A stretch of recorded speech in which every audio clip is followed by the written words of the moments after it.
নজর রাখবো পরবর্তী সংবাদে।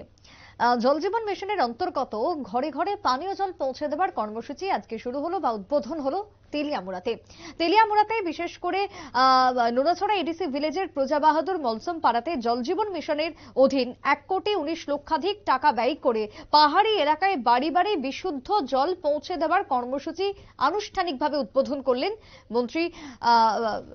মন্ত্রীর হাত ধরে উদ্বোধন করা হয়। কার্যত আজকের যে কর্মসূচি সেই কর্মসূচিকে কেন্দ্র করে মন্ত্রী বিকাশ দেববর্মা উদ্বোধন করলেন। আগামী দিনে প্রতিটা জনজাতি পরিবার থেকে শুরু করে সাধারণ মানুষ যাতে জলের কোনো সংকটে না পড়েন, বিশেষ করে গরম আসছে, এই উষ্ণতম দিনে জল যাতে প্রত্যেকের বাড়ি বাড়ি পৌঁছে যায় সেই লক্ষ্যকে সামনে রেখে এই বিশেষ কর্মসূচি জল জীবন প্রকল্পের উদ্বোধন করে মন্ত্রী বিকাশ দেববর্মা কি জানিয়েছেন, তেলিয়ামুড়া থেকে কি বক্তব্য উঠে আসছে শুনুন। এই ওয়াটার জলের ব্যবস্থা করা হয়েছে 1,19,00,000 টাকা এই প্রজেক্ট কস্ট। আমরা কোনোদিন কল্পনা করতে পারিনি এই দুর্গম এরিয়ার মধ্যে, ব্যাকওয়ার্ড এরিয়ার মধ্যে এখানে নিচের লেয়ার জল নেই। এটা সরার জলকে পিউরিফাই করে ফিল্টারিং করে 81 পরিবারকে বিশুদ্ধ জল এখানে ব্যবস্থা করা হচ্ছে। আমি ধন্যবাদ জানাই আমাদের চিফ ইঞ্জিনিয়ার সাহেবকে, DWS ডিপার্টমেন্টকে।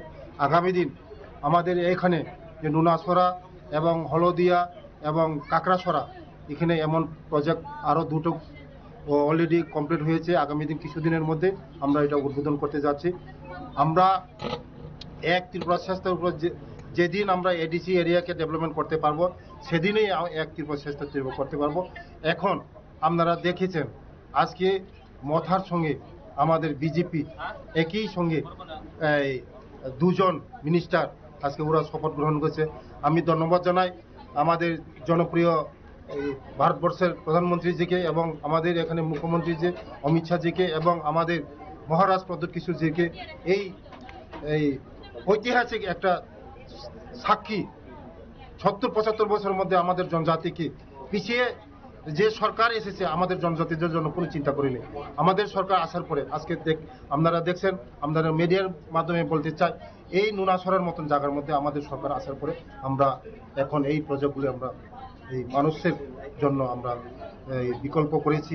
আগামী দিন এডিসি সরকার এবং আমাদের রাজ্য সরকার হাতে হাত মিলে, কাঁধে কাঁধ মিলে আমরা আরো ত্রিপাসের জন্য, আমাদের জনজাতিদের জন্য আমরা আরো আগে কাজ করব।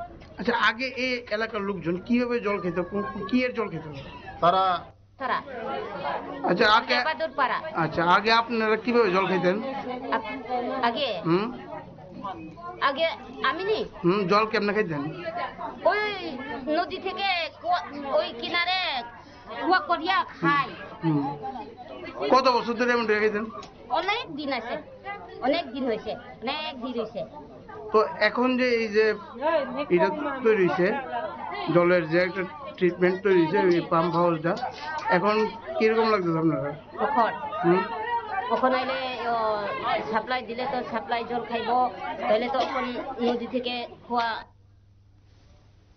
আপনারা শুনলেন মন্ত্রীর বক্তব্য। অন্যদিকে সাধারণ মানুষের কথা শুনলেন। তবে দিনের পর দিন তাদেরকে, অর্থাৎ এলাকার মানুষজনকে দূর পথ হেঁটে জল সংগ্রহ করতে হতো, পাহাড় থেকে নিচে নেবে বা পাহাড় চষা জল খেয়ে জীবনযাপন করতে হতো। সেই জায়গায় দাঁড়িয়ে আগামী দিনে জলের সংকট দূর হবে এবং বিশুদ্ধ পানীয় জল তারা পাবেন হাতের কাছে।